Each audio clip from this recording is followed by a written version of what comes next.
Ito isa kong tanong, Senator, no? Kasi after Mm. nitong Iglesia Rally, talagang malaki na mobilize sila as expected. I think meron nakaambang 2 o 3, no, na rally. Okay? Ano ba itong mga rally na ito? Ano ba dapat na mensahe nito? Malinaw ba na ito naman ay pro-impeachment o baka naman pati ito ay medyo nag-aalangan na rin? Well, sa 16, merong misa rally sa EDSA Shrine.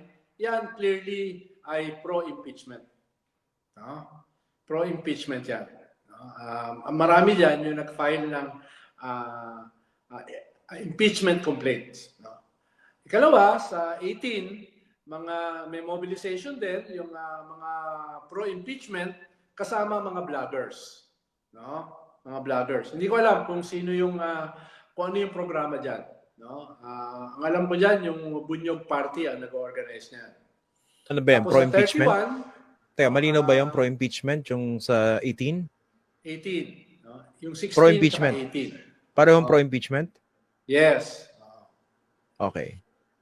Tapos dun sa 31 ay may rally rin na banat sa budget, banat sa Marcos government, at nung simula ay banat din sa mga Duterte at banat din sa kanilang crimes against humanity, no? At banat din kay Vice President Sara na kasama dito sa crimes against humanity. No? At kasama dito sa usapin ng corruption at kasama dito sa katrayduran sa West Philippine Sea. Kaya kasama yung impeachment. Pero mukhang inalis na yon. Ano na? Tungkol sa ano na yung rally? Focus na lang sa budget at saka dun sa atake sa gobyerno ni BBM. So doon na lang sa isang team yung target. Yun ba yan? Kaya may danger na sakyan yan ng mga Duterte. Aba, edi kung ako yung Duterte, a-attend ako nun. No? Mas marami, kahit yung mga yan, ay ang focus ay itong Marcos. Kaya sila ay isang ayon sa amin. Ganun na yung spin niya. 100% sure. Edi baka magamit pa yung kredibilidad ng iba para sa kanilang sariling political agenda.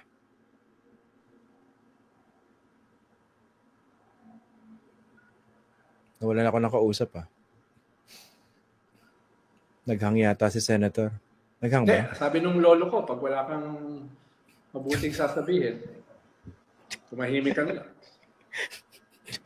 Naisahan ako doon, akala ko naghang Hindi talaga gumalaw Ni Corrupt wala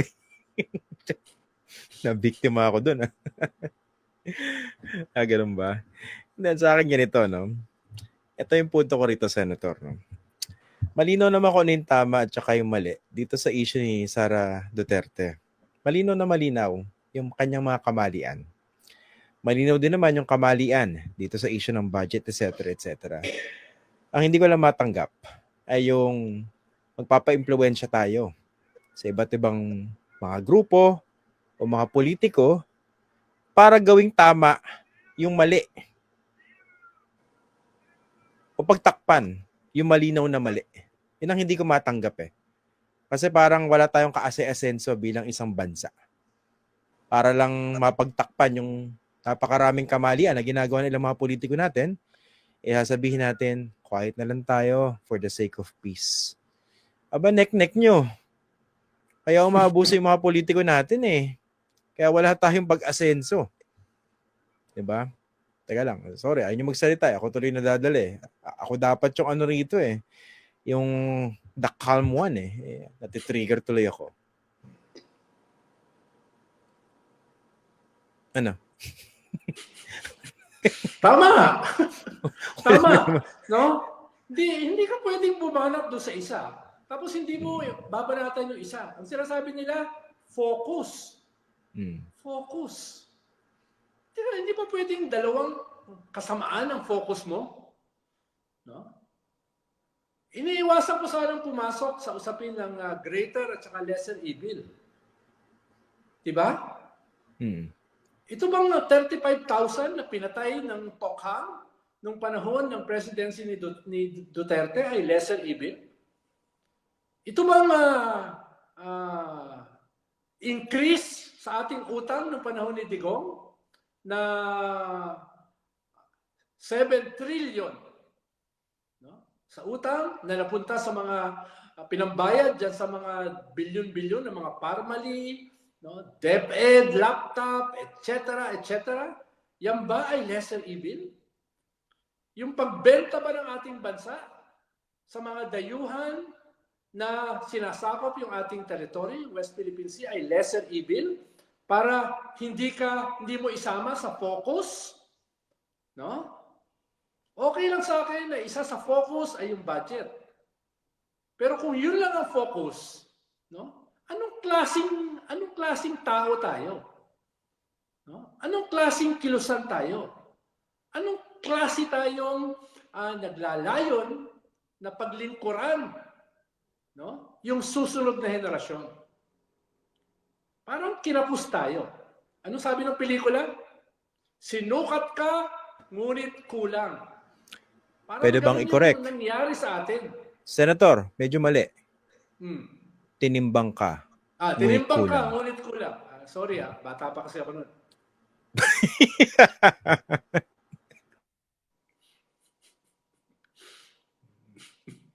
Natawa ako ron Facts muna. Okay. Ito, may sasagutin lang ako. No? I don't know whether you want to chime in also. No? May nag-comment dito, sabi niya, Christian Esguerra, paano mo nasabing mali agad? Masyado ka namang righteousness. Bago ko sagutin yung comment mo, righteous lang. Righteous. Wag righteousness. Yung righteousness kasi naging noun eh. Righteous lang tayo, adjective. Okay. O, ulitin natin. Iko-correct natin yung sinabi mo. Christian Esguerra, paano mo naman nasabing mali agad? Masyado ka namang righteous. Righteous. Ayan. Ituwid muna natin. O, pangalawa, nagiging righteous ba ako? Hindi naman. Ikaw ba, di ba? O, tatanungin kita nag-comment. Tama ba yung ginawa ni Vice President na pinagmumura paulit-ulit si Bongbong Marcos, si Martin Romualdez, miski hindi nyo siya gusto, tapos pinagbantaan na meron na siyang kinontak na papatay at pumayag na kung may mangyari raw sa kanya. May papatay na rito kay Bongbong Marcos, Lisa Marcos, at saka Ferdinand Martin Romualdez. Tama ba yan? O, number 2, ilang milyon nga uli yung ginasta sa confidential fund na hindi niya maipaliwanag o ayaw niyang ipaliwanag kung saan napunta. Hindi mo alam kung sino yung Mary Grace Piatos na yon. Kaduda-duda kung bakit ang laki ng mga halagang ginasta para sa mga safe houses. Na unang-una, hindi naman mandato ito ng Office of the Vice President o ng Department of Education Secretary. Kayo ba, hindi ba kayo nagtataka? Ano bang tinatago nitong si Sara Duterte? Dinadaan sa galit. Para nga gamitin yung metaphor ni Senator Edu, para hindi masagot yung mga lehitimong katanungan, itinataob yung mesa. Yan ba yung klase ng leader na gusto ninyo? Ngayon, tinatanong ko ngayon, yung nag-comment na yan, tama ba yun o mali? Kung hindi pa rin yun mali sa paningin mo, ikaw na siguro yung may mali. Okay. Senator. Okay, I agree. Gusto mo rin ba mag-komentaryo, mag-rant? Pwede naman. Nakatapos ko lang mag-rant. Ulitin ulit. Hindi, kasi parang ang kinakagalit mo yung ibang I get the sense na parang hindi ka happy, Senator, dun sa ibang mga kasama mo sa hanay na para bang, ano ba yung term dito? Nagdadalawang isip na rin ba? Hindi ba sila dinagana? Hindi naman. I was expecting much more from them. Especially sa usapin ng demokrasya, especially sa usapin ng focus. Focus daw eh. Okay. Ito na lang, medyo tayo, forward-looking. Kung ang presidente mukhang dinadaga, again hindi ko pa naman sinasabi na completely, categorically na talagang dinaga. Pero kung pag ganyan-ganyan yung sagot ng Malacanang, yung ibang mga well-meaning Filipinos, how should they respond to this kind of wrong that we are seeing from our political leaders? Well, dagdagan nila. Halimbawa, nakita mo naman yung Iglesia Rally. Isang strength ng Iglesia Rally, dinala nila yung kanilang mga pamilya doon sa rally. No? Sana itong 2/3 na ito na laban sa impunity ng mga Duterte, laban sa kataksilan ng mga Duterte, ay mas palawakin pa yung kanilang hanay. Huwag lang sila mag-focus sa isang issue. Sa lahat ng kanilang issue, idamay itong mga Duterte. Idamay yung impeachment. Alam mo, itong impeachment ay hindi simpleng impeachment eh.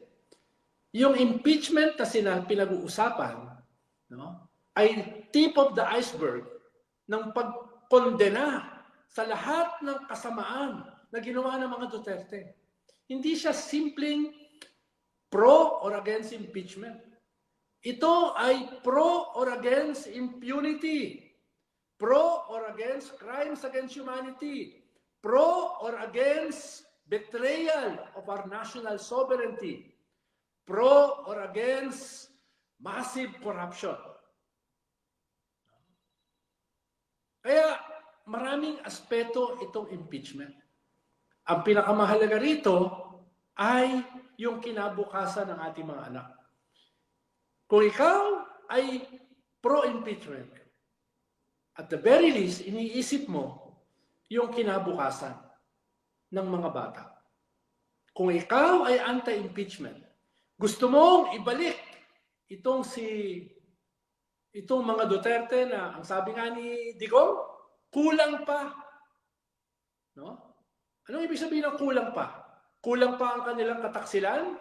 Kulang pa ang kanilang mga pinapatay? Kulang pa ang kanilang mga ninakaw? Anong klaseng tao ka? Kung hindi mo isasama yan sa focus ng babanatan mo.